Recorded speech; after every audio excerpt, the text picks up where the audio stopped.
Start your day with a boost, the natural way. Welcome to Shroom Brew Cafe, where our Shroom Brew coffee energizes you naturally. Experience the perfect blend of rich coffee and powerful mushrooms that not only wake you up, but also enhances your focus and supports your digestive health.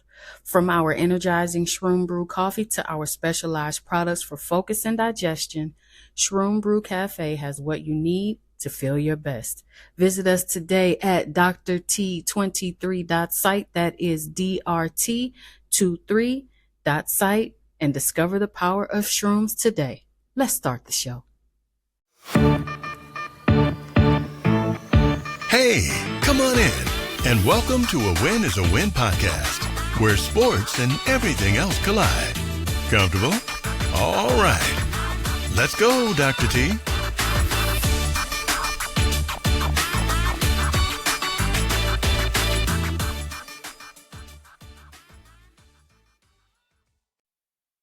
Well, welcome back, y'all. Welcome back.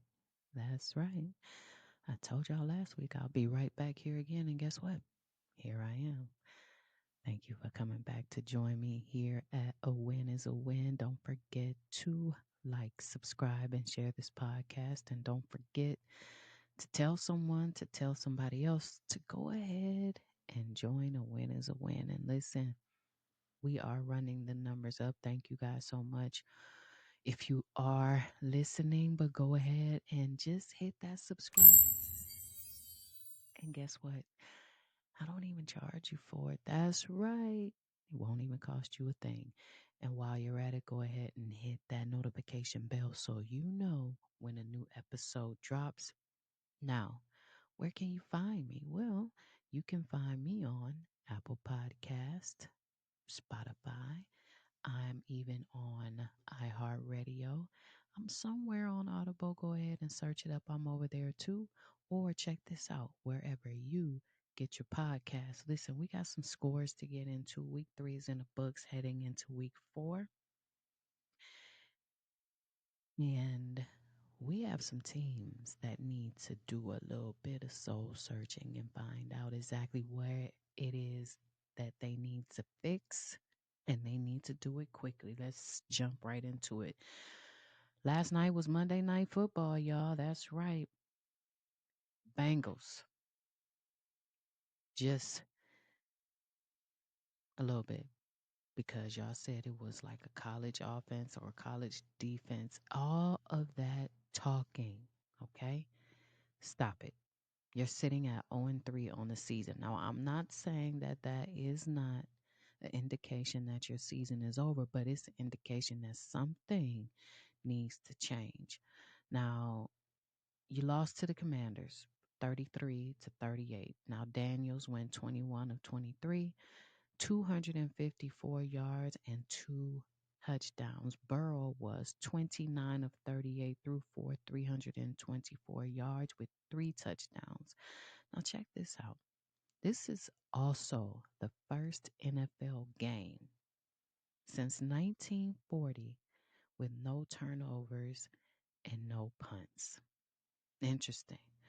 But something has got to change with the Bengals. And like I said, it's not indicative that the season is over, but y'all need to just stop with the chitter chatter, bitter batter, and play some football, because stop talking. Stop talking. All that talking, and you're losing. 2-2 don't equal 4 on that one. Now listen, the Blue Bison booted the Jags right in the mouth. Listen, I didn't say mouth. I said right in the mouth. Now, possible MVP front runner Josh Allen showed out. Yep, the Bills take the W 47-10. Now, Lawrence threw for 21 of 38. 21 of 38 and threw for 178 yards, 1 touchdown, 1 interception. Now, Allen went 23 of 30, threw for 263 yards, 4 touchdowns, and the Bills are now 3-0. Now, D Ham's major interception was a pivotal play in the game, and the defensive, listen, the defensive catastrophe for the Jags allowing 34 points, nasty work. Plus, you know, their DC, yeah, he likes to play a lot of man coverage. Um, and but with, a lot of the injuries, I think that kind of impacts their ability to do that successfully. So, can the Jags turn it around? And what's up with Trevor Lawrence? I mean, he came in the NFL like he was the prince of everything. And I mean, okay, we see how that's going. What needs to change with the Jags? Jump down there in the chat. Let me know. Chiefs hold off the Falcons 22-17. Now, Mahomes went 26 of 39, threw for 217 yards, 2 TDs, and 1 interceptions. Now, Cousins wasn't that bad.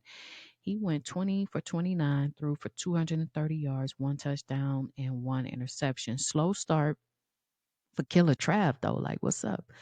What's going on? I mean, huh, listen, even in the Super Bowl last year, I said it, he wasn't himself. Is this year, that is his 13 or 14?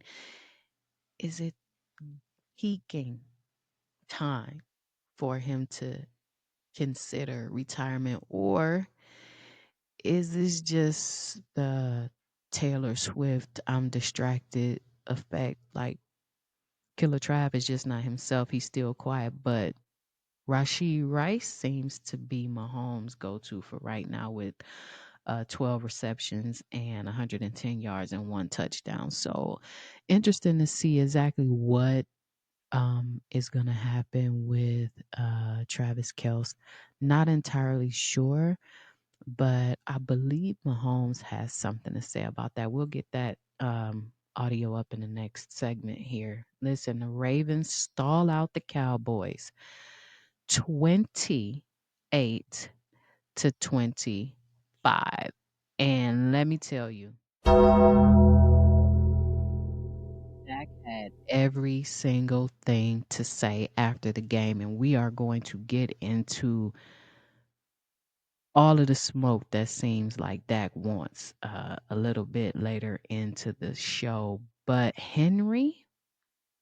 Derrick Henry, that lives in Dallas, listen, 25 carries, 151 rushing yards, and 2 touchdowns brought all the smoke to Dallas and said, hold on now.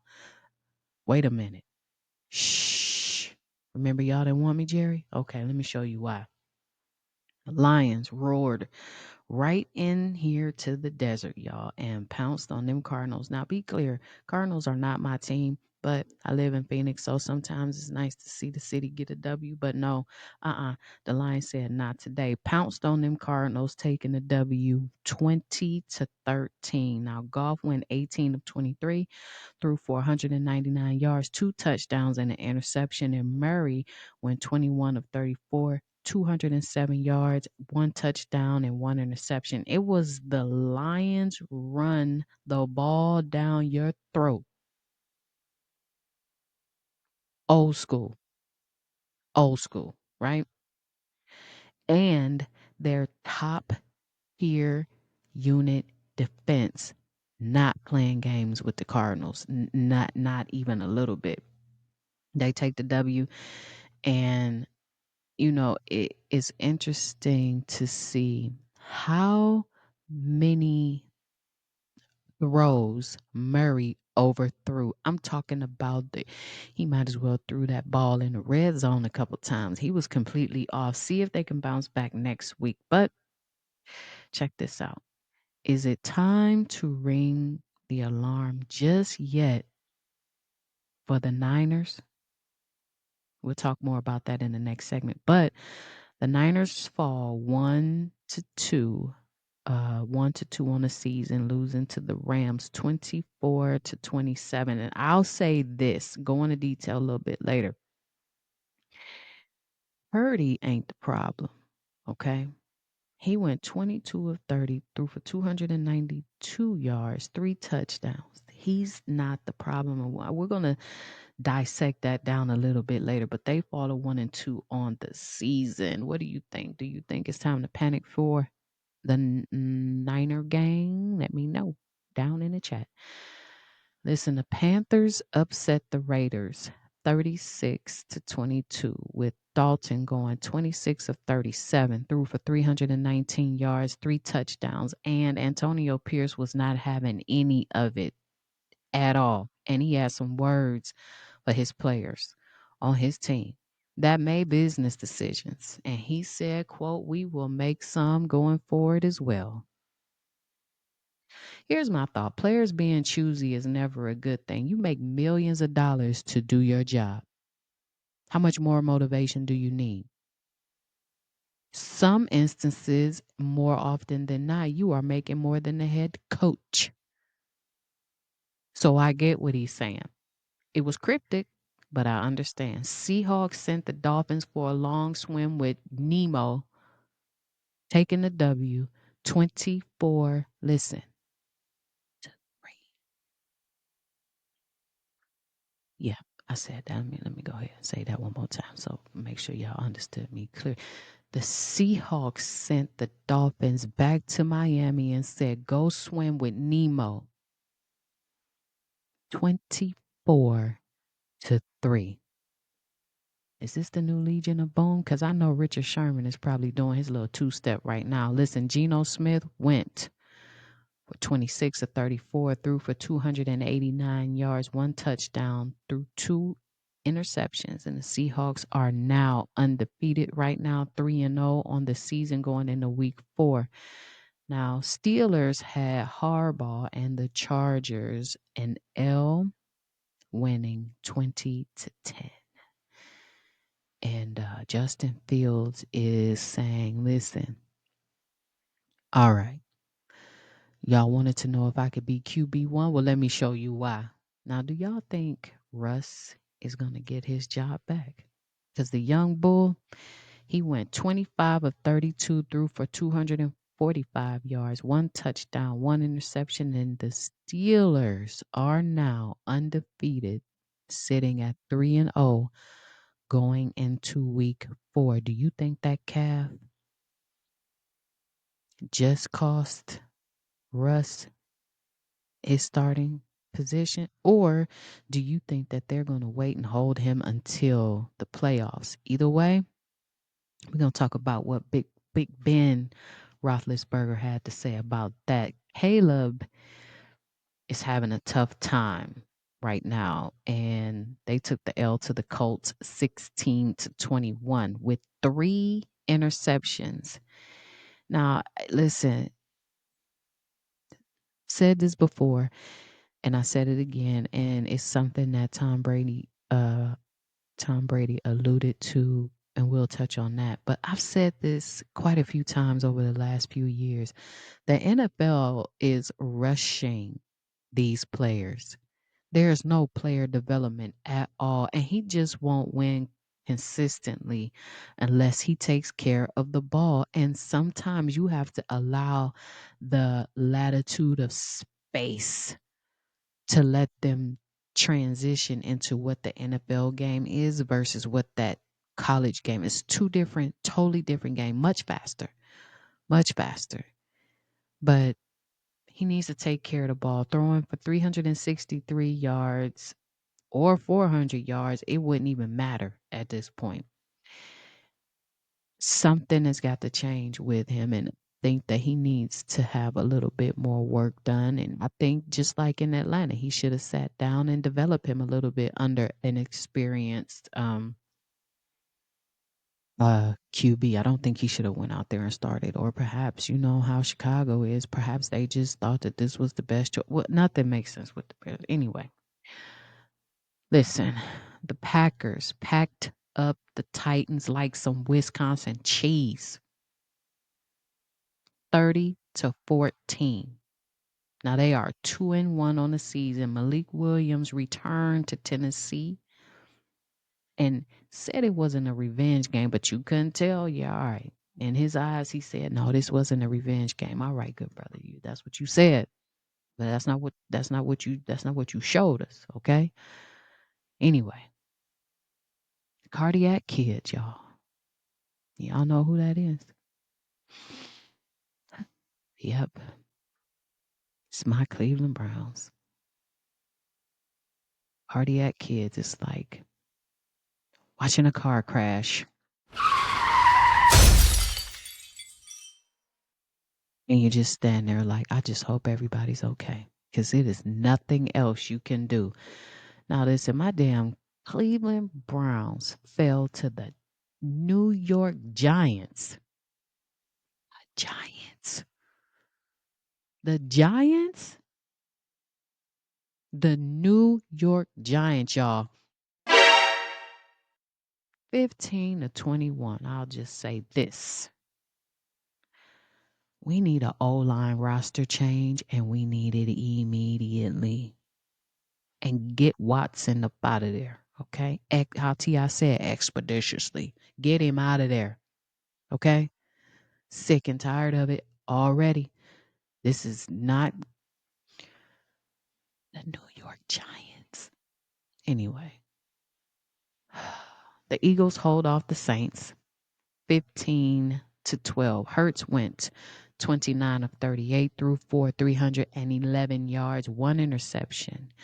Now Carr went for 14 of 25 through 442 yards, had one touchdown and one interception. Now Barkley was the show. Yes, he had 17 carries, 147 yards, and two touchdowns. And both teams are now 2-1 on the season. What do you guys think about the Eagles? Do you think something is going on there? I mean, they seem out of sync. They seem I mean, okay, Barkley had a good game, but it's just something is off with them, especially with Hurts. And Nick Sirianni needs to he needs to be very careful because that ice is not even thin anymore. It's turning into water. Okay, picking up what I'm laying down. I hope so. Vikings are not playing any games with anybody other than the game of football. Yep. Winning 34-7.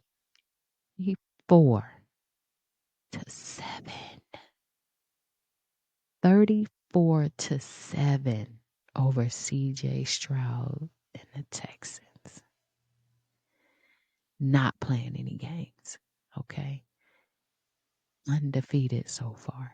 3-0. See what's going to happen with them going into week 4. Listen, the Bucks get bucked by the Broncos. Another upset. Did not see this coming at all. Losing 26-7.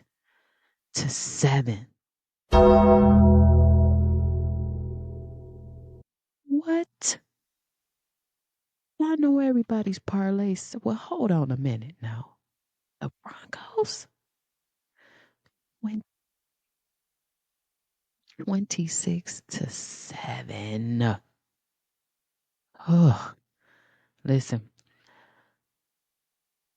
Let's just see what happens going into week 4. There were a lot of upsets and unpredictable outcomes this week. We never know what's going to happen from week to week, but some of these teams are failing or they are going a lot farther than we even thought. So when we get back in our sports news segment, we're going to talk a lot about a lot of everything that's going on all over sports, okay? Including, listen, Shohei Ohtani's 50-50 ball is worth $500K supposedly. And guess what? The little boy that catches said, I know you lying if you think I'm giving this back, all right? We'll be right back. Your AI sidekick has arrived. That's right. Turn off the bat signal because Blaze is here to save the day. Blaze is an AI sidekick for overwhelmed teams of one just like you. Brainstorm and outline content ideas with AI. Go from idea to on brand content in minutes. Turn a blog post into 10 plus asset types, ads, social posts, emails, and more. Collaborate with colleagues in real time and get content approved. Go to drT23.site. That is DRT23.site. Navigate to Blaze and download today. Bang, bang, Niner gang. What has to happen, y'all? Where my Niners fans at? Jump down in the chat. Talk to us now. Well, a falling apart defense and special teams right now not being so special. I think the plate of is filling up fast. Week 3 wasn't on Purdy, if you ask me. Now, the Chargers held Mason to 77 yards and 19 carries, which you can see in that game. It put way more pressure on Purdy to get the ball out. And you got to think about it like, this is why I get frustrated with people holding out, not showing up, not participating in practice, because Ayuk is still chasing helicopters and stars somewhere in the clouds. Because where are you at, good brother? Where are you at? I haven't seen you. You haven't done anything since you got your money. Nothing to talk about. No stats to report. Nothing at all. While Jennings, okay, now he hauled in 11 catches for a whopping 175 yards. Now, you do have to think about it like this, though, okay? They have 3 major weapons that are out that's affecting their overall performance. But even still, your other players need to show up. I mean, in my opinion, it might be time to grab the alarm, but it's not time to ring it just yet. I think they'll turn a corner. Hopefully, everybody sees that it needs to be all hands on deck and show up and do your job. What did Antonio Pierce say? Some people made business decisions, and so we will have two too. Don't let that be Shanahan saying that. All right, because Noah Lyles is feeling the same way. He said, you can't take a shot at a title, but you can take a shot at me. He still got smoke for Tyreek Hill. Let's listen to what the brother had to say. You to a race. What are your thoughts on that? I know you said he was cloud chasing. But then you pledged some support to him after he went through that incident in South Florida. So where do you stand right now with that? Is it something you would take seriously? Yeah, I mean, the two scenarios are different. You know, one has to do with being a human, right, and the other one has to do with sports. But yeah, I mean, nobody should have to go through what he went through, no matter the circumstances. We're all human beings, and we should be treated as such. But in terms of running a race, look, man, you got to be serious. Everybody wants to jump up to the top. Right. Everybody wants to jump into everybody wants to race the fastest man. I didn't grab this title because it's easy or because I went the easy route. So Mike Tyson's punch out those video games. Everybody got to get up to the level of champ. Hey, you can't take a shot at the title. Okay. But I'll let you take a shot at me. So, you know what? I think he has a point. Noah Lyles can say some things that are like, questionable. But in this regard, it's like, okay, look, let's just calm down, stay in your lane. Let me handle what I do over here on this track and field, and you handle what you do over there on the football field. And you also have to understand that two sports are separate for a reason. We can respect each other, but stop trying to come for me, because if you come for me, then I'm going to have to show you. And I feel like that's what he's alluding to. Listen, where do y'all think Bryce Young should go? Get down in the chat. Let me know. All right. So I'm going to give you my top 5, and I'm going to leave 6 up for question for you all. Or you give me your top 6, and let's see how we compare. All right. So here's some options. New York, he can go to the Giants, the Dolphins, 3, the Raiders, the Titans or the Rams. So, number 6, I have a question mark. Where do you think he should go? Or give me your top 6. Where do you think my last slot should be for Bryce Young? Because listen, let's keep it real. Carolina has issues.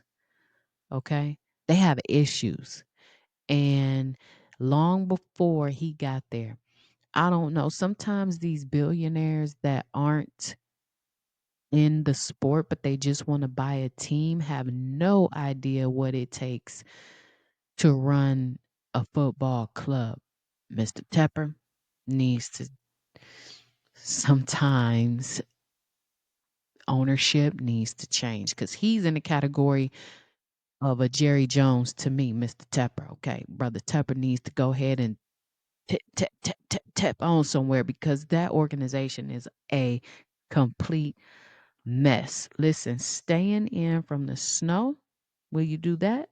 Or are you going to pull out the grill and get in the sun? Because listen, Christmas Day is packed, not with regifted presents that you don't want, or you're going to just say, oh, thank you, and give it to somebody next year. Nope. But with football, that's right, y'all. They want you. The sports world wants everybody in the house on Christmas Day, 12 p.m.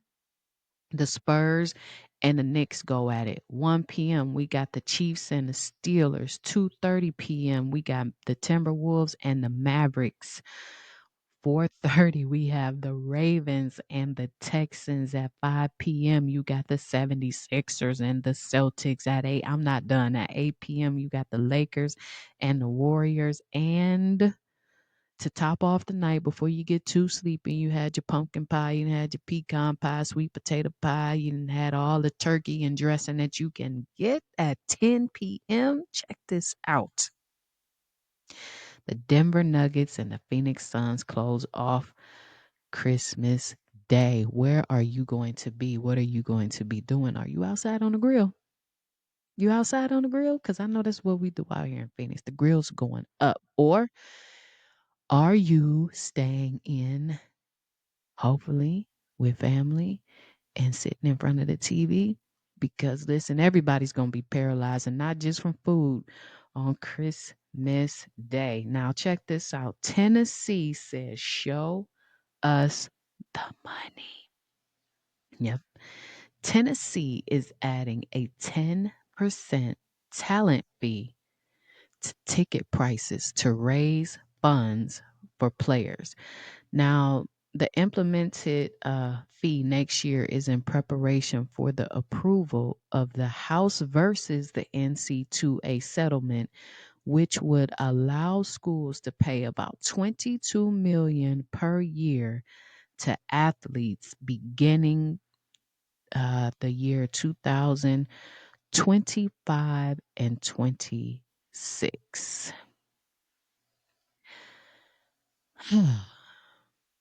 Now, I believe a couple of episodes ago, I mentioned that the NC2A in schools would not pay the players and that we, the fans, would end up paying the players.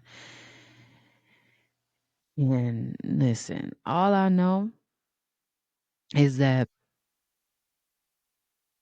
it just seems like it's passing along the cost to us.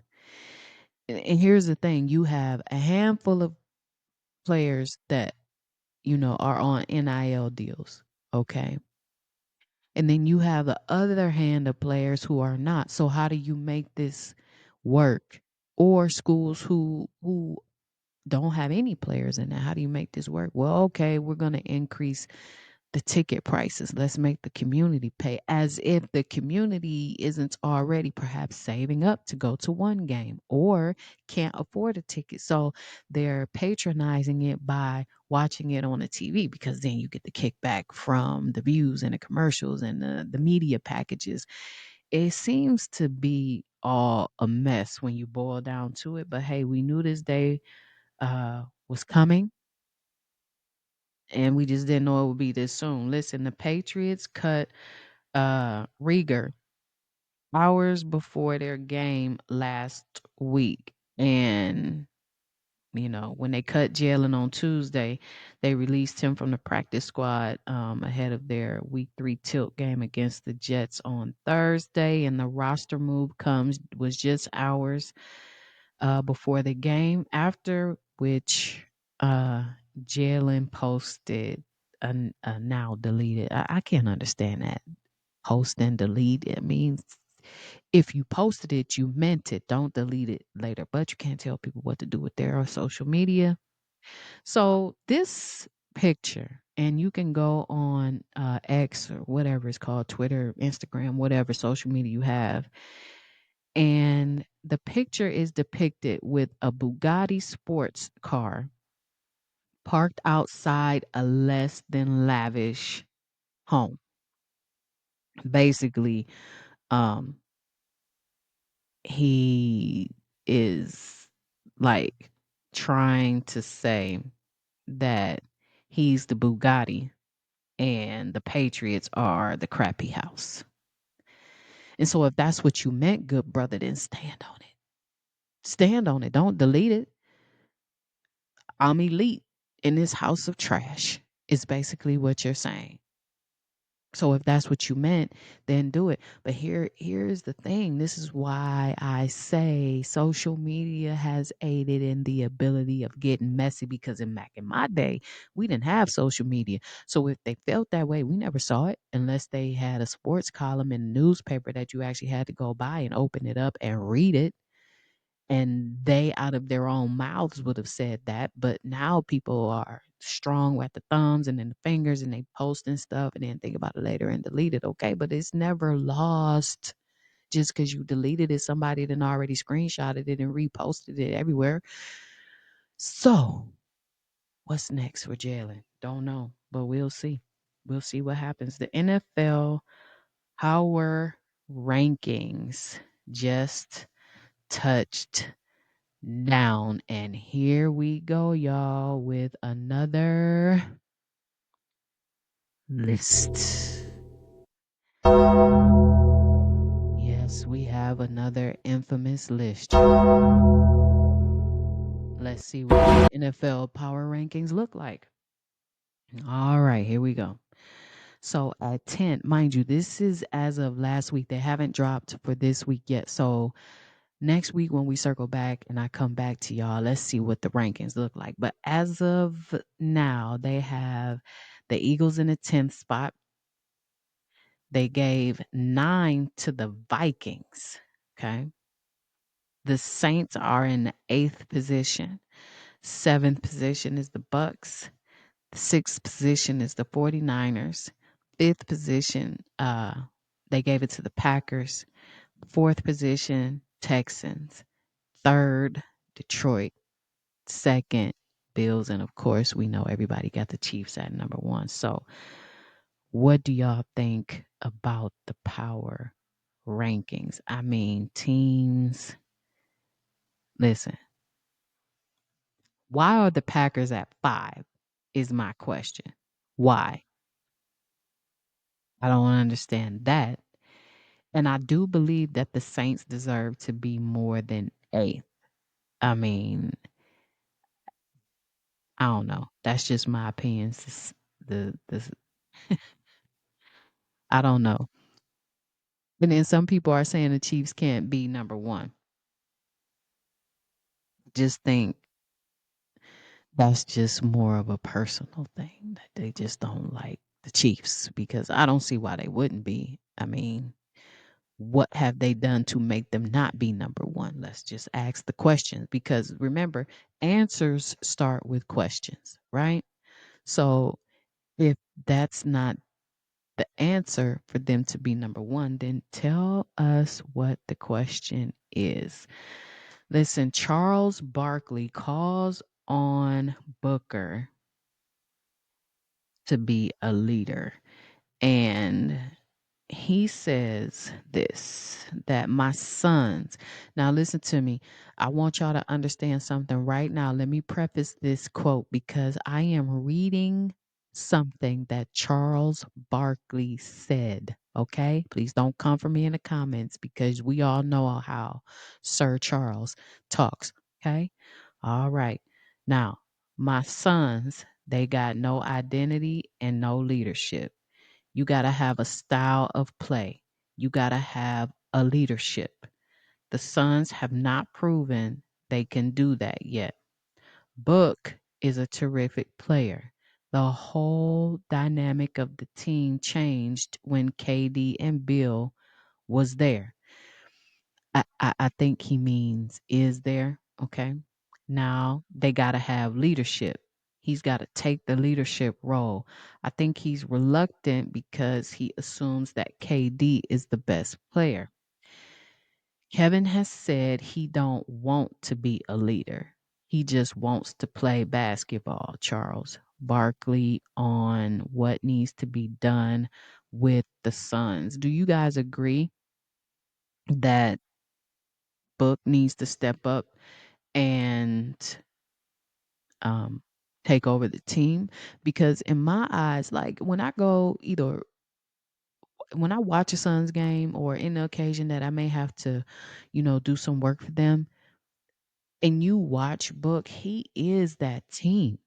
But my rebuttal to this is everybody isn't a leader or interested in that job. Do you see what I mean? It doesn't always translate over into this is my team, this is my responsibility. I'm gonna put it on my back. And Book is a hell of a player, but perhaps maybe that's just not his thing. You know what I mean? And you got to think when Chuck went there in 92, he took the leadership role. I mean, right away, straight away. And he took it right on away from KJ. But I think um, he's a little off when it comes to Book, but he might be right in saying that KD doesn't look like he wants to be the leader of the team either. Um, so what do you guys think? Who do you think should step up and be the leader of the Suns? Jump down in the chat. Let me know what you think. Voting is the cornerstone of our democracy. We know that people fought tooth and nail to get that privilege. It is how we make our voices heard and we drive change in our communities through voting. Your vote matters, so make sure you are registered, stay informed, and cast your ballot this upcoming election. Remember, your vote is your power. If you are not registered to vote, go to vote.org. That's vote.org. Get registered so that your voice is heard. Let's get back to the show. So, is Chad Ochocinco Johnson a Hall of Famer? That was a big, big debate on social media this past week. And when you look at average Hall of Fame wide receivers who are putting up just about the same numbers, it brings about a fairly legit argument. So if you look at him in comparison to Michael Irvin, all right, Michael Irvin, 6-time Pro Bowler, 11,624 yards, first team 2-time All Pro. Let's look at Ocho stats. 6-time Pro Bowler, 11,059 yards, first team All Pro. So, some of the arguments that I've come across are actually legit. I think that some people do have a point. And I'll say this before I ask my question. Super Bowls and playing on a super team, it's always a thing, right? Now they had arguably the best running back of his generation. They had the Terry Bradshaw, if you like, of his generation, and Irvin benefited from that. Now, was he dominant? Now, he wasn't, I'll say, like a Randy Moss in his prime or Tariq Hill, but he was consistent and a Pro Bowl level talent. However, I think that Ocho was probably just as good without the same level of help. And, his stats are right there. Um, and, some people say that he had a profound influence on, like that era's generation with, of course, we know Ocho for his celebrations and his attitude. And he's in the Bengal, Ring of Fame. He's a Ring of Fame honoree and one of the top players over there. But a big part of those averages is the fact that a lot of wide receivers in the Hall of Fame, they played in a heavy run era. Don Hudson, Raymond Berry, etc. Not to mention Chad's touchdowns. They're there, but they really don't stack up. Now, compare Chad's numbers to Hall of Fame wide receivers that he played alongside, like look at Marvin, Moss, and T.O. Um, I, I'll say this. I think he's very good, but I don't see him getting in before like a Torrey Holt or Isaac Bruce or Andre Johnson. I mean, even Stephen Smith. Is there an argument? Yes, there is. What do you think? Do you think Ocho deserves to be in the Hall of Fame? Go ahead and jump down there in the chat. Let me know what you think about that. Listen, Christian McCaffrey and others, okay, are on a long list of just stacked up injuries already. Let's take a look. So you got McCaffrey, he's out with his Achilles, and then Brown, um, he has the hamstring going on. Debo, of course, he has the calf. Cooper Cup, he's down with his ankle. Excuse me. Puka Nakua has a knee injury. And then T. Higgins, although he played, he had been out with a hamstring. We know what's going on with Tua and his concussion. Jordan Love is still going to be out for weeks with his knee injury. Pacheco is a big piece missing for the Chiefs. He has that fibula injury. That's kind of nasty. And then Keenan Allen still is dealing with his heel. And then you got Mixon, who has his ankle. I mean, the list keeps going. Jordan Addison has an ankle also. Walker the third, he has an oblique injury. He's dealing with. We know about Wilson's calf injury. And you have Buckner, who has an ankle as well. It keeps going. You got Via in his knee injury. So big piece missing there for the Bucks.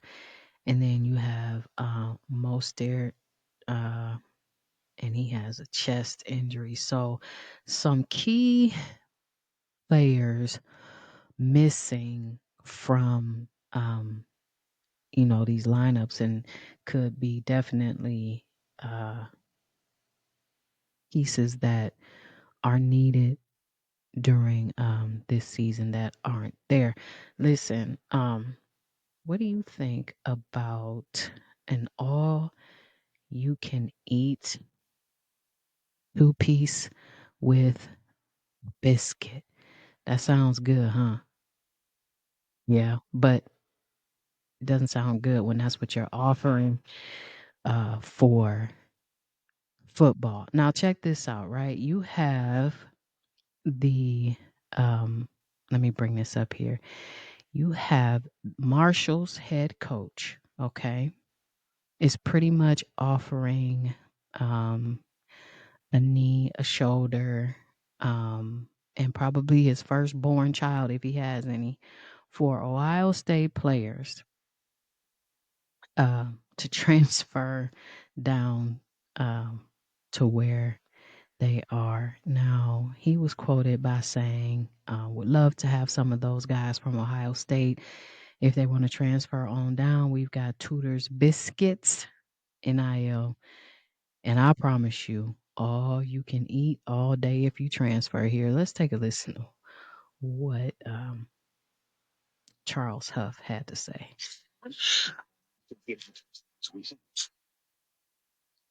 Some of those guys from Ohio State too. So if they want to transfer on down, we've got a Tudor's Biscuit NIL, all you can eat.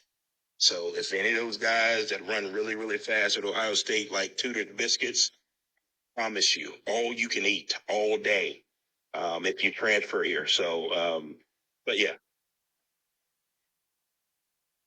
There you have it. He's saying, come on down here, get your NIL deal. And listen, we got biscuits on deck. And let's just face it, Marshall does need some help.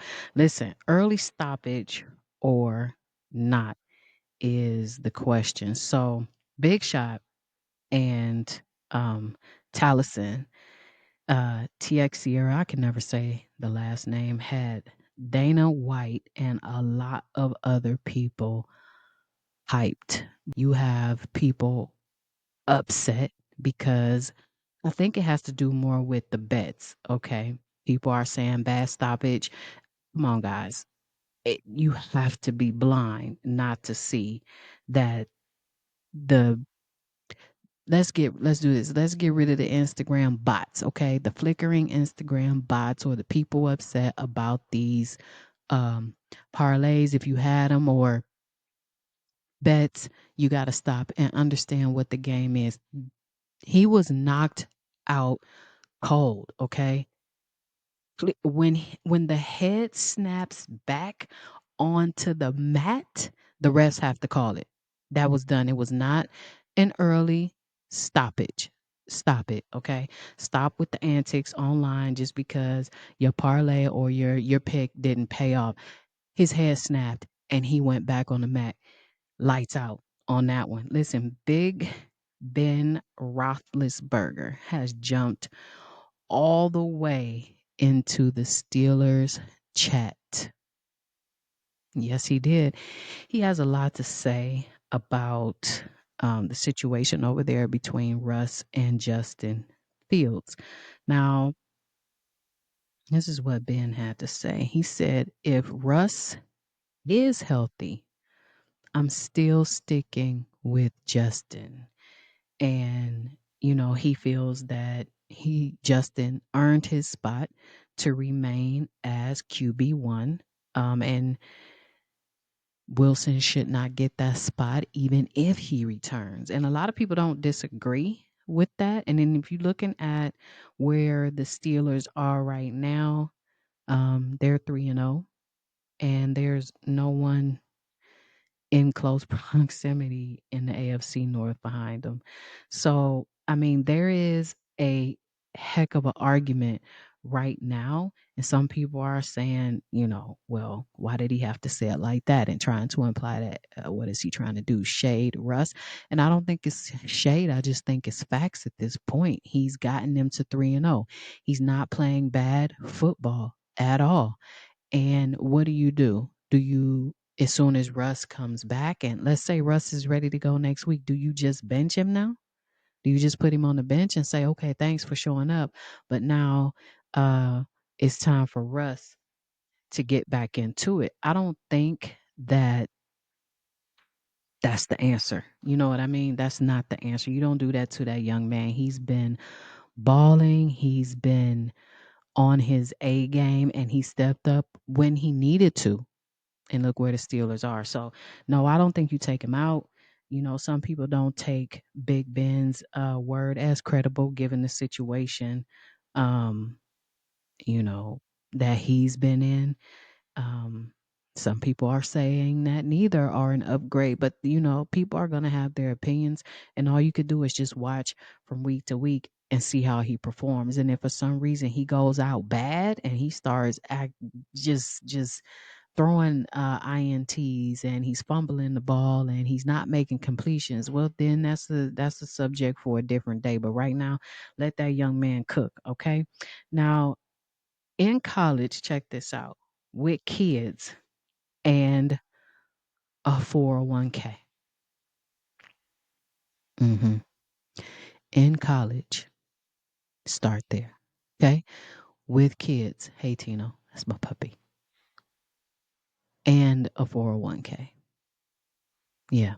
So both Utah and Oklahoma states QBs are 7th year seniors. 7th year seniors, y'all. Okay. Utah's QB is 25. Oklahoma's QB is 24.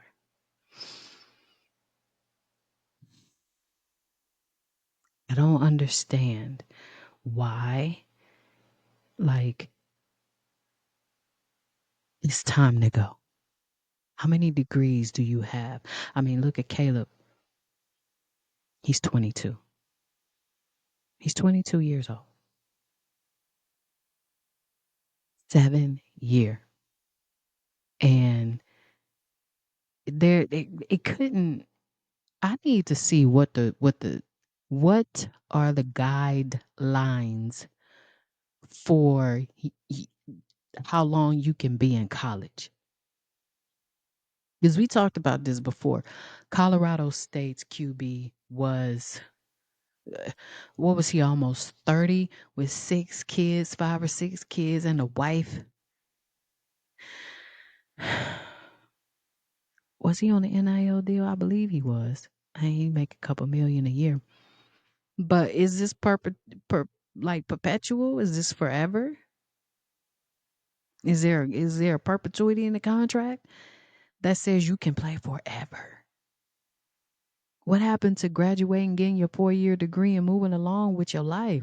7th year senior, you're a super duper. You might as well be a professor. Get on the staff, get on the faculty or something. Because my Lord, I have no, I can't. If anybody knows any details about what colleges nowadays allow, let me know. Win is a win pod@gmail.com. Send me an email. Let me know what's going on. Listen, Sugar is out for surgery after that Las Vegas loss. It looks like he injured his hip following that title loss. And he says, I have to have surgery on October the 3rd. And he was online with streamer Aiden Ross. I tore my left labrum in my hip. And that's the only reason why I'm going to be out for so long. The surgery should only take 2 months to come back from. Then you have, on top of that, obviously, you have a couple of months of recovery. Um, you know, some people are saying that he's using this as an excuse. Listen, a torn labrum is nothing to joke around with. And um, no, Marab did not work Sugar into taking a leave of absence. It just happens. It just happens. So, right now they're saying, will he be the same when he gets back? Because anything that's done on your hips can alter your game no matter what you're doing, no matter what sport or what activity that you're involved in. It can alter it,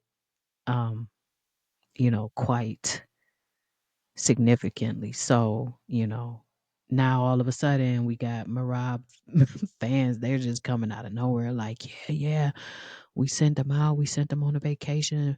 Bro is scared. Stop it. Stop it. I don't believe that a person will fake their injury all the way to the operating room and have a surgeon in on it just so that it could be good conversation. Knock it off. Now, Tom Brady says football is weak. Yep. It's been dumbed all the way down. Um, and let's take a listen to what he said. But first, he says, I think it's a tragedy that we're forcing these rookies to play early. Now, I said that. I said that many different times over many different episodes. The only reason why they are the way that they are is because we've dumbed down the game. Let's take a listen. college programs. Now there are college teams. You're no longer learning a program, you're learning a playbook. And the program is ultimately like at Michigan, for me, that was a pro style program. 5 years, I got to learn how to drop back pass, to read defenses, to read coverages, to be coached. I had to learn from being seventh quarterback on the depth chart to moving up to third to ultimately being a starter. I had to learn all those things in college. That was development. Then I went to New England and I was developed by Coach Belichick and the offensive staff there. I didn't start my first year. I think it's just a tragedy that we're forcing these rookies to play early. But the reality is the only reason why they are is because we dumbed the game down, which has allowed them to play. It used to be thought of at a higher level. We used to spend hours and hours in the offseason and training camp trying to be a little bit better than next year. But I think what happens is discourages the coaches from going to deep levels because they realize the players don't have the opportunity to go to a deep level. So they're just going to teach them where they're at. There used to be college pro. And a lot of people are in agreement with Brady. I, for one, don't think that he said anything wrong here. I really actually don't. And if you see how fast they are rushed, think about it. The draft, June, or something. Yeah, June. Okay. Then you have July, August, or whenever excuse me, you have the, how do I want to say this? Let's do this.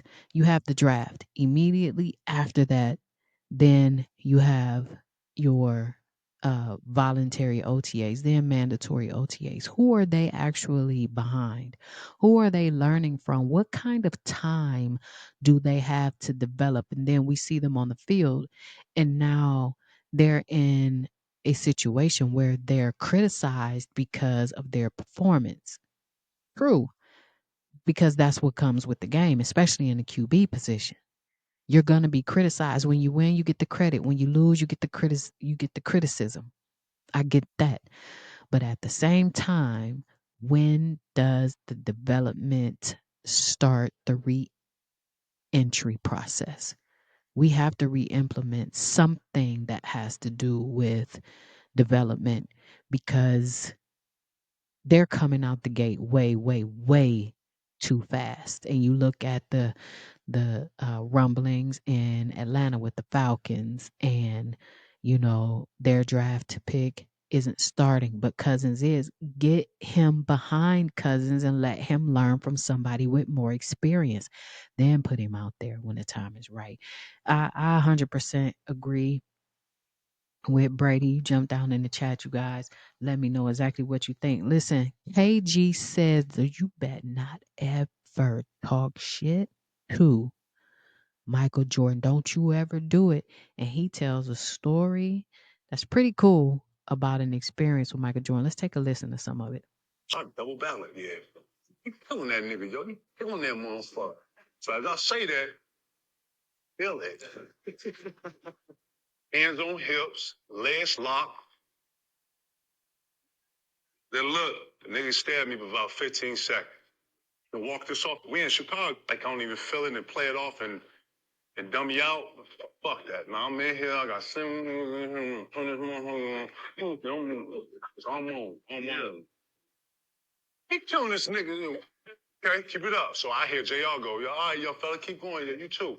So he's kind of getting me off and over. I don't even, now that I recall it, he was trying to kind of back you off a little bit. So I double back, go, and get ready to say something. So he go, hey, look, Mike, he don't really know how we.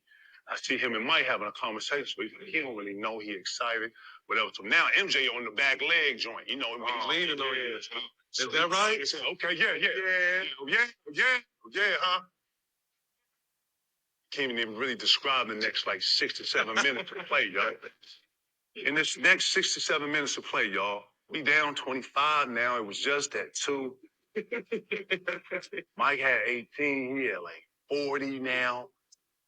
Felt like I don't even pay all myself. We ain't scored in like about 4 minutes. And I subbed like 3 of the starters. Like, it's just, it got bad. Wait, y'all. Come to the joint. I was like, yeah. Man, my bad, my bad, dog. I'm sorry, man. I'm sorry.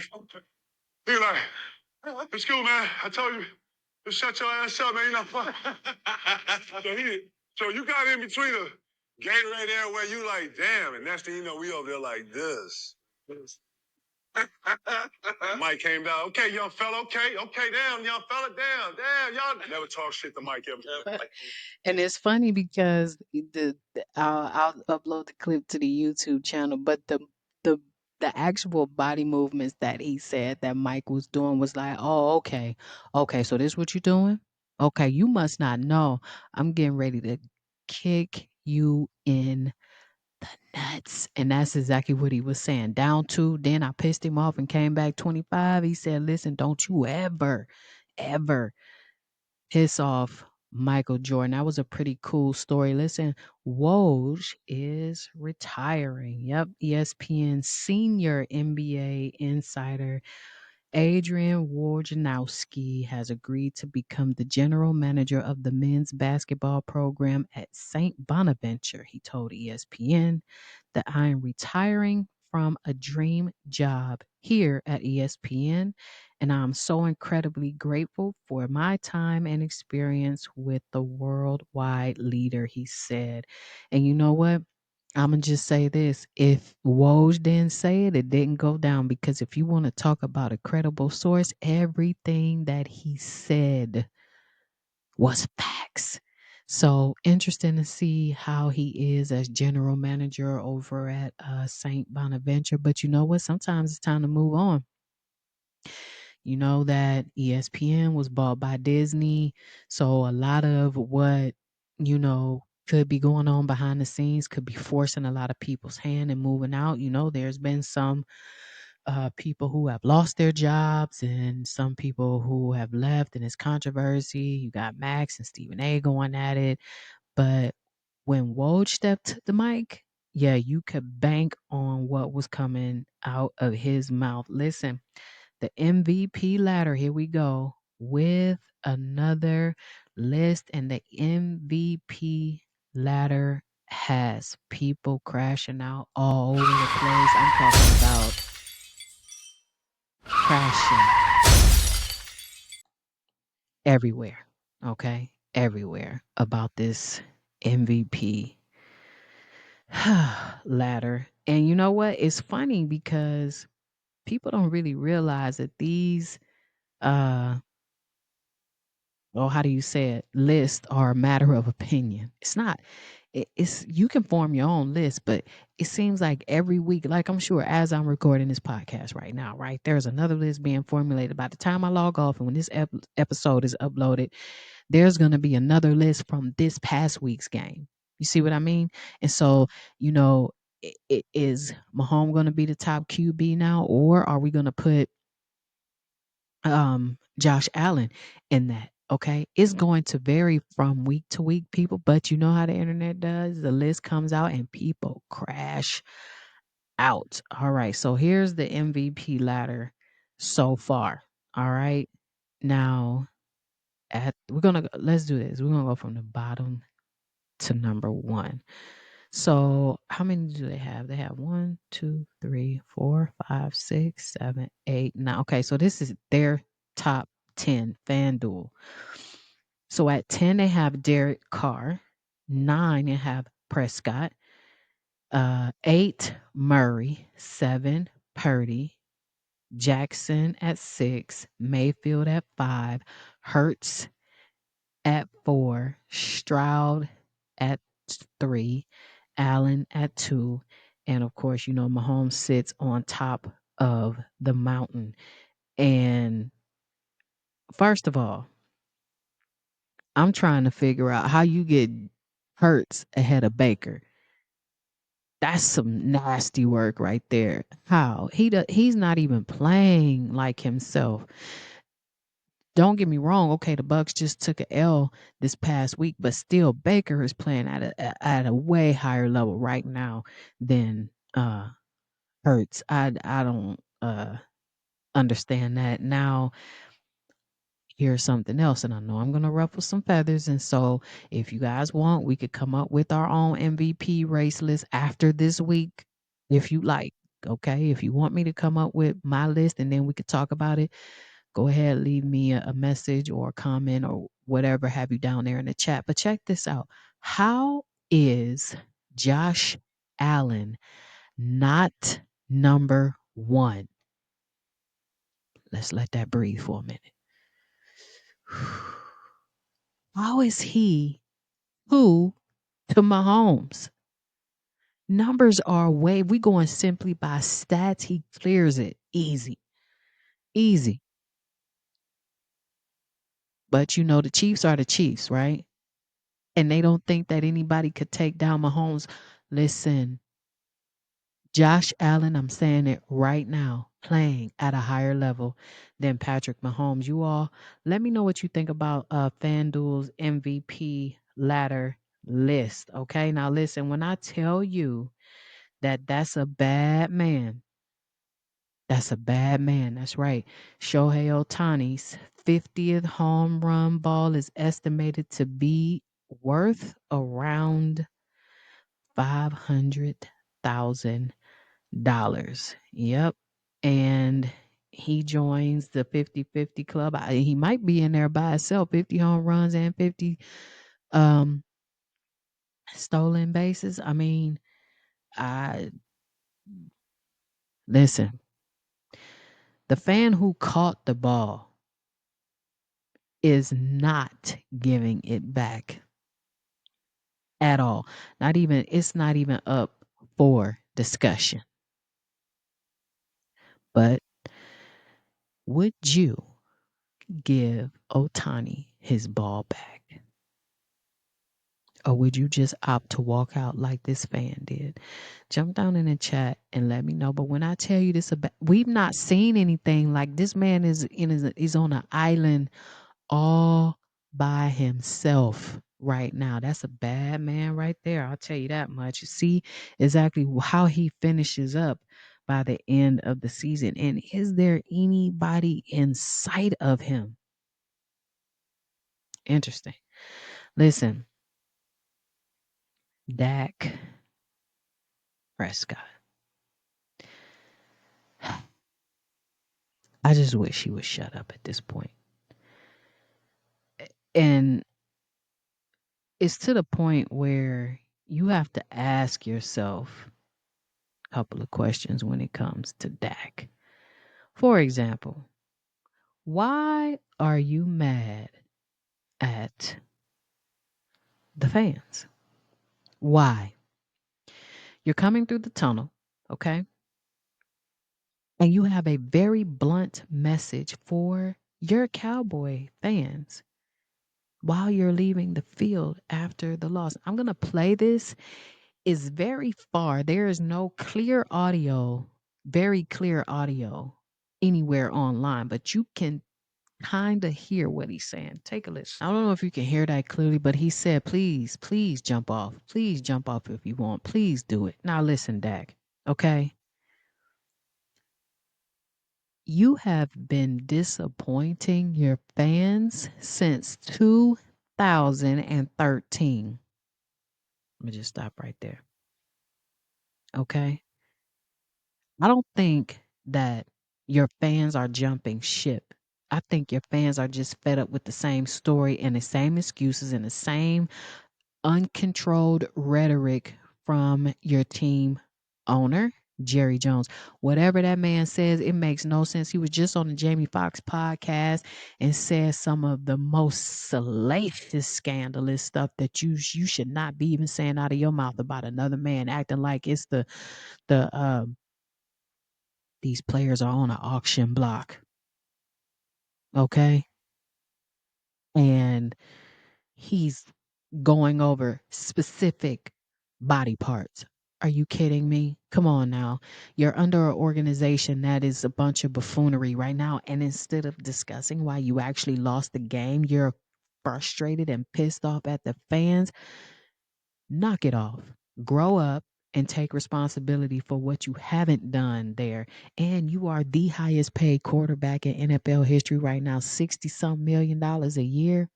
Knock it off. Okay. I said last week that you're acting like a 2-year-old that's waiting to go get a box of juicy juice because you've just gotten in trouble for having an adult tantrum. That's how you're acting, Dak.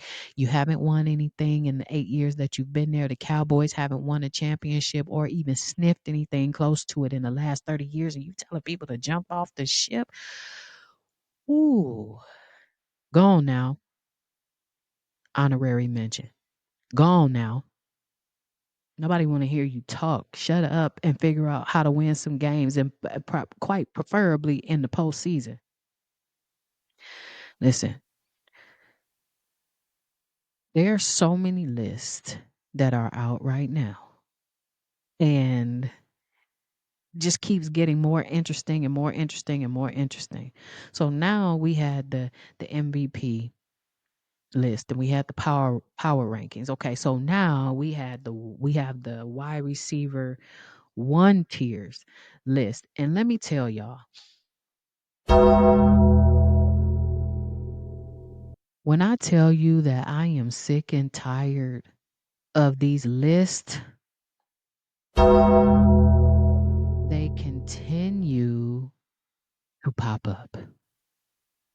And so since they're here, what are we going to do? Why, of course, we're going to take a look at it and see what you guys think. But here on one of these episodes coming up in the near future, we're going to stop talking about these lists because they are washed, rinsed, and recycled and put on repeat every week. It's going to be the same argument in a different way because somebody moved up, somebody moved down, somebody dropped off, this person, and it keeps going and going and going. So, anyway, let's entertain this one. Tell me what you would change on this one. Okay, so we're going to start from tier 6 and go up to tier 1. Remember, this is wide receiver 1 tiers. All right, so in tier 6, they have Shakir, Polk, Sutton, and Johnson. In tier 5, you have Rice, Shaheed, Pittman Jr., Ridley, Johnson, Reed, Thomas Jr. In tier 4, you have Neighbors, Harrison Jr., Flowers, Cooper, London, and McLaurin. Tier 3, you have Samuel, Cup, Wilson, Moore, Evans, Metcalf, and Pickens. Tier 2, you have Brown, Chase, St. Brown, Adams, and Collins. And atop of tier 1, you have Jefferson, Hill, and Lamb. Now, what would you change about this list?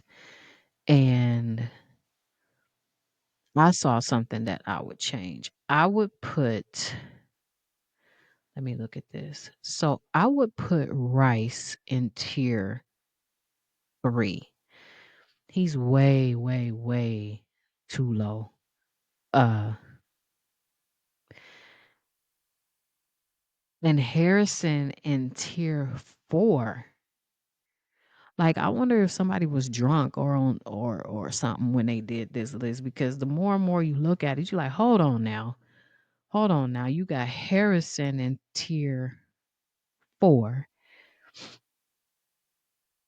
I think Reed should be in tier 4 and Diggs over Collins for sure.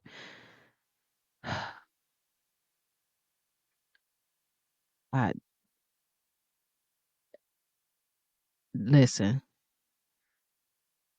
still looking at this. The let's see here. Where's Jalen Waddle at? Yeah, I think he should be on here. And there's no, well, I think T. Higgs was off of here because he was injured. If this list is solely by this year's performance, then I think that's the only reason why he's not on here.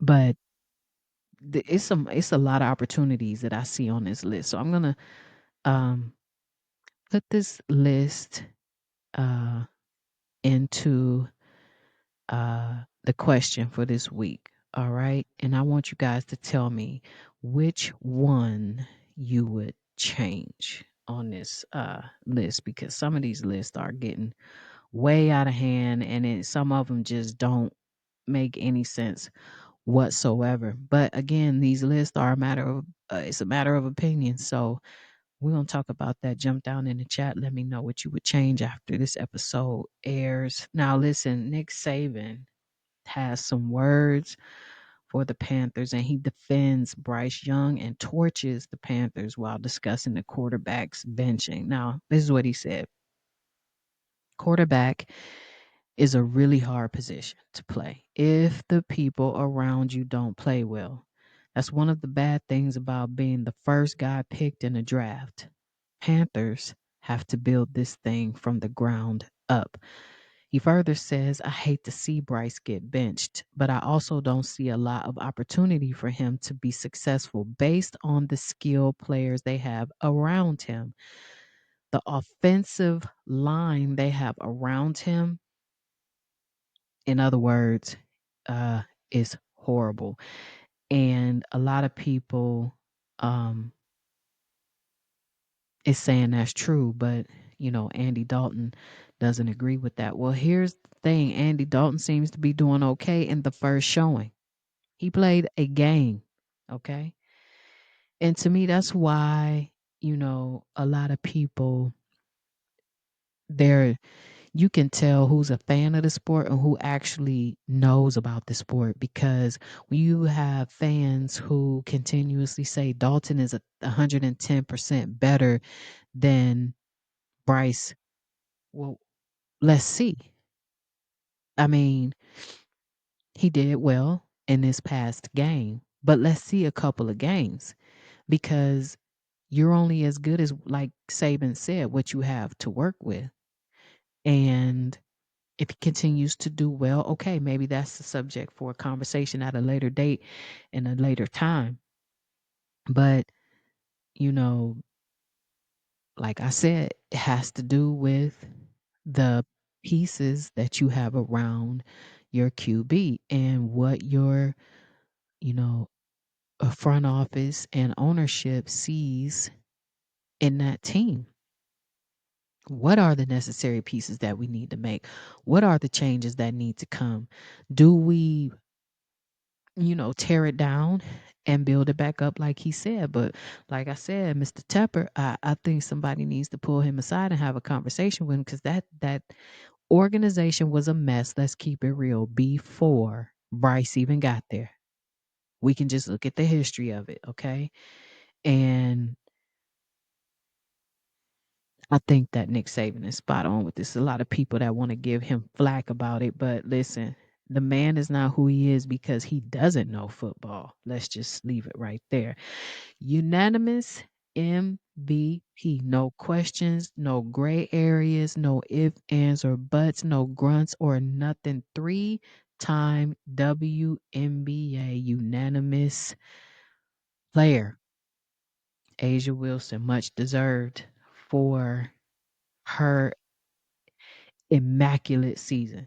Immaculate season. She has I mean, her process was just legendary. So, um, some people are giving her flowers. More people than not.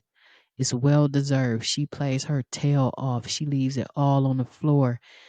And here we go. Well, it should have been Caitlin Clark. No, let's stop that nonsense right now. Stop it right now, okay?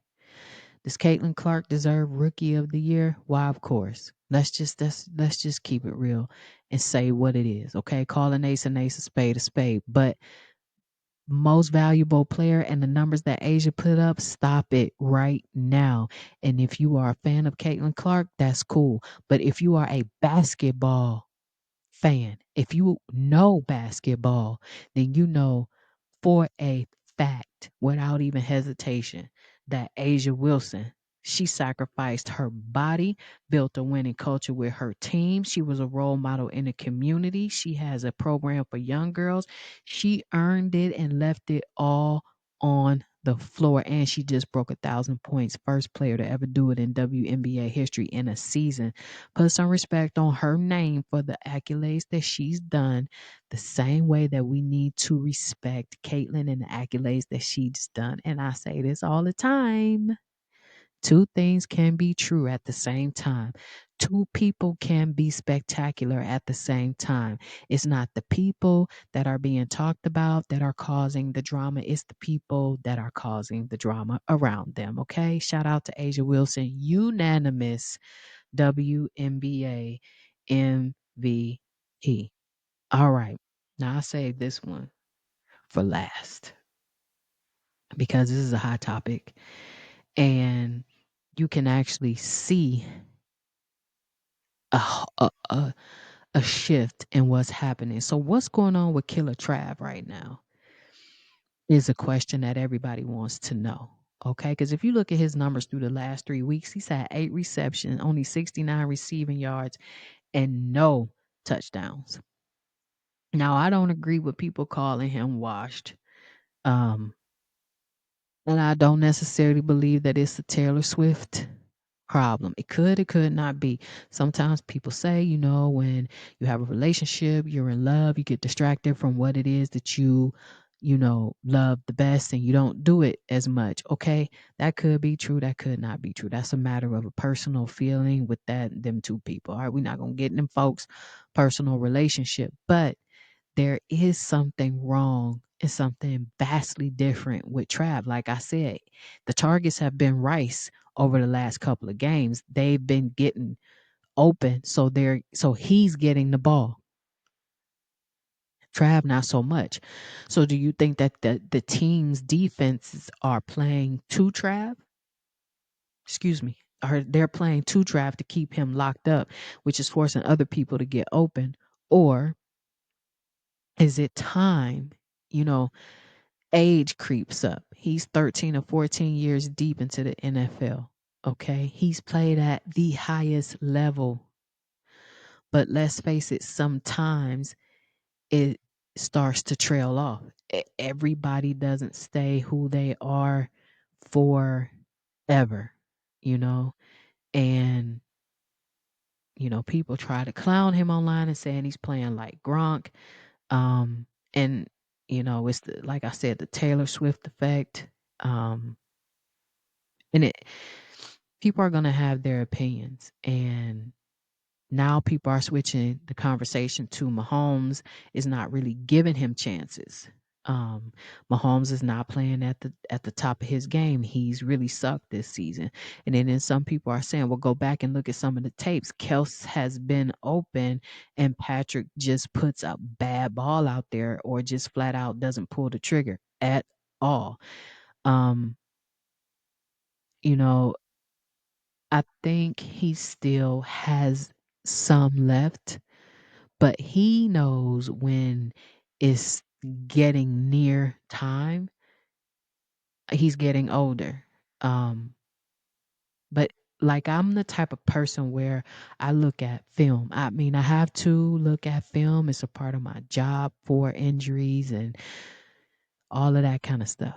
But when I look at film, I'm not looking just at that. I'm actually looking at the game. And he's being double teamed on a lot of plays, which is, like I said, opening up the field as well. And some big plays being called back. Like last week, he had a 16-yard carry on the third down and a penalty called it back. So, it could be a combination of things. It could be that Mahomes feels like he has more weapons now, so he's not getting targeted as much. You know, let's see how it plays out and let, you know, Travis tell us exactly what's going on. I mean, for one, he hasn't said anything. Two, you have Mahomes is at the podium and he's speaking for him, which I don't necessarily agree with. Here's why. Yes, the QB is supposed to be, quote unquote, the leader of the team. But I'm the type of person, hey, look, don't speak for me. If somebody want to know what's going on, I know how to get up to the mic and turn it on. What's going on? What questions can I answer? That's just how I think that should go. But nonetheless, we'll see exactly how he fares out going forward. But, I'm not going to say that he's washed, you know, and I'm not going to say that they're beefing. And even if they are, that hasn't been said to us. I think it's a lot of assumptions. But is he for a fact playing differently? Yes. Is he behind where he normally is statistic wise? Yes. His performance on the field, you can see the movements are not the same, a little slower. So it could be age, it could be targets, but on film, let's just keep it right there at the game without assumptions. He's double teamed a lot. And, sometimes teams got it in their mind like, oh no, guys are not going to three-peat. So we got to take out your weapons. We don't want to hear, people get in their feelings. They don't want to hear nothing about the dynasty anymore. So they switch up how they play the game to make a point. We know who you're going to. So now we're going to double team you. And no, Mahomes hasn't been the best playing in these last couple of games, but like I said, we shall see. All right, get your pens, get your papers out or your phones, notepads out because we are going to go over my picks for this week. Coming up, look in your change purse, see if you got some coins to put these bets in, and we'll be right back. All right, it's time to get into some bets for this week and get into Tiff's picks. Yep. So let's start off with gonna go with a mega over and under parlay on DraftKings. Don't forget, go over there to Dr. T23.site. That is DRT23.site.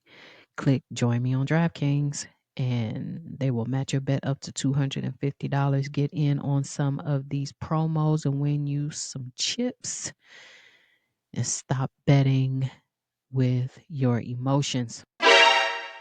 Okay? Stop doing that because when you become an emotional bettor, that's when you start to lose. Be smart, get these bets in early. Let's see what we got. All right. So, the Cowboys and the Giants, I'm going under 21 and a half. The Saints and the Falcons, I'm going over the 22 and a half. The Steelers and the Colts, I'm going under the 19 and a half. Vikings and Packers, I'm going over 22 and a half. And Bengals and Panthers, I'm going under 23 and a half. And remember, these are first half picks, okay? Not game line, but first half picks. Throw that into a parlay on DraftKings. Snatch one of those promos. See how much you can get. This one right here, you put this in a mega parlay. SPGX and throw 10 on there. Get you back 89.60. Okay. My picks for the spread for this coming up week. I'm going to take Cowboys at -4. I'm going to take the Saints at +1.5. The Steelers at -1.5. And I'm going to take my Browns at +1. Okay. Throw that into a parlay, or you could break that down and do two-man slips. Mix it up. You could do Cowboys and Saints on one, Steelers and Browns, Browns and Saints, Cowboys and Steelers. You could break that up and put more money on each if you think, or add you a teaser or a round robin. But anyhow, you could break that up or just do one 4-leg parlay if you like. Now listen, I got my MLB run line 3-leg parlay. All right. Today we got the Cubs and the Phillies. Okay. I'm going Phillies on the run line at +1.5. All right. Excuse me. Today, 3:45, I believe, or no, let's see. That's Yankee. So that'll be a 4 o'clock game. Okay. My time. But anyway, I'm going with the Yankees on the run line at -1.5. And I am going Boston Red Sox at +1.5 over the Blue Jays. Go ahead and throw that into, and they have some nice promos for baseball right now on DraftKings. Go in there and check out the ones that you think that suits your needs. But I'm going to take the profit boost on this, throw 20 on this one, and get back 106. All right. We're going to come back with Gone Now because how did Kendrick say it? You lied about this and you lied about, yeah, well, okay, let's get through these lies, okay? Because a lot of people out here just putting out false narratives on social media, and we're going to talk about it when we come right back.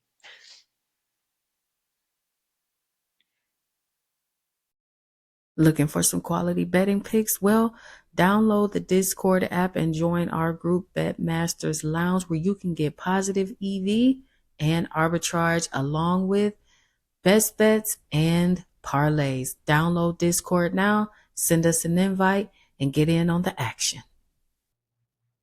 All right, it's time for Gone Now. Now, listen, we have all heard the they're eating the dogs, they're eating the cats. Memes all over everywhere, any social media outlet, any news outlet. It even made it to the presidential debate stage with this idiot repeating it on stage. Well, we found out that the person who put the story out there lied and admitted it. How Kendrick said, you lied about everything. Well, this woman has been found out to be an internet liar. Now, listen to this. The woman behind an early Facebook post spreading a harmful and baseless claim about Haitian immigrants eating local pets that helped thrust a small Ohio city into a national spotlight says she had no firsthand knowledge of any such incident and is now filled with regret and fear as a result of the ensuing fallout. Now, gone now, you mean to tell me you took the entire time to sit on your computer phone or whatever device you used and typed a lie, and then you watched this spread, and then when you seen it fall out, then that's when you sorry? Gone now. She was quoted by saying, "It just exploded into something I didn't mean to happen." Her name is Erica Lee, a Springfield resident, as she told NBC News on Friday. Now, check this out. Lee recently posted on Facebook about a neighbor's cat that went missing, adding that the neighbor told Lee she thought the cat was the victim of an attack by her Haitian neighbors. I'm not finished. Newton told NewsGuard news outlet or newspaper, I guess that's the name of it, that Lee's Facebook post misstated her story and that the owner of the missing cat was an acquaintance of a friend rather than her daughter's friend. Newton could not be reached for a comment. Now wait a minute. Now hold on. You mean to tell me that you done posted something about that somebody's friend of a friend, that somebody's mama that then said something about something that wasn't true, and then you done posted it and you, oh, gone now. Lee says she had no idea the post would become part of a rumor mill that would spire into the national consensus. She has since deleted the post from Facebook. Did you actually think that at the time that you left the post on Facebook and you knew it was a all out blatant lie, then you only delete it after you get found out that, oh, this done went too far. Oh, I better take it off. Oh, I don't want anybody to come for me because somebody done told you from somebody's neighbor's mama about a cat that you said was actually eaten by the Haitian neighbor. Gone now. Let me finish. Other posts have also contributed to the false allegations, including a photo of a man holding a dead goose that was taken in Columbus, Ohio, but was spread by someone online as evidence of the claims about Springfield. Graphic video of a woman who allegedly killed and tried to eat a cat was also found not to have originated in Springfield, but in Canton, Ohio, and does not have any connection or correlation with the Haitian community. Now, let me say this. You mean to tell me that y'all fools are going on to people's personal pages, taking pictures off, or going on Google and getting stock photos and trying to pass them off online to further ignite the lie? Local police and city officials have repeatedly said there is no evidence of such crimes in Springfield, but that hasn't stopped the lies from spreading across the country and igniting a national frenzy that landed where else but on a presidential debate stage where this orange peel is up there saying they're eating the dogs, they're eating the cats, without even doing any type of research and background into what he's spewing out of his mouth, if that doesn't tell you what type of air brain he is and the people that's in his circle, you mean to tell me that you, sir, are running for the highest office of the land, and not one of your handlers had said, hey, good brother, you need to not say this because we investigated this and there is no evidence about this. No, all of y'all need to go on now. You, the cabinet that work with you, the people that handle you, the people that's in your circle, all y'all are crazy. Now, um, Donald Trump and his running mate, J.D. Vance, who was born less than an hour away from Springfield, continue to repeat the allegations online. Now, the young lady said that she never imagined her post would become such a conspiracy theory of um hate for the Haitian community. Well, it didn't stop you from putting it out there. So in my mind, that means that you already thought and perceived these people to be a certain type, because not only did you believe it, you typed it in a social media setting and you let it sit there and you only took it down because you got caught. Gone now. Did you want it to stay up and you got a kick out of all the memes and all of the remixes and all of the stuff on TikTok and Instagram? Is that what you wanted to see? Oh, my posting. Look at this. Look at this. I started this and now look at the trend. And then when it started at the kitchen, got a little hot in the kitchen. Then you started to say, okay, well, hold on now. The police are getting involved. They're doing some investigation. It's going to come back full circle. They need to put you in jail for lying or inciting hate against a community of people that was unjust. Gone now. That's going to wrap it up for this week's episode. The internet is a scary place, y'all.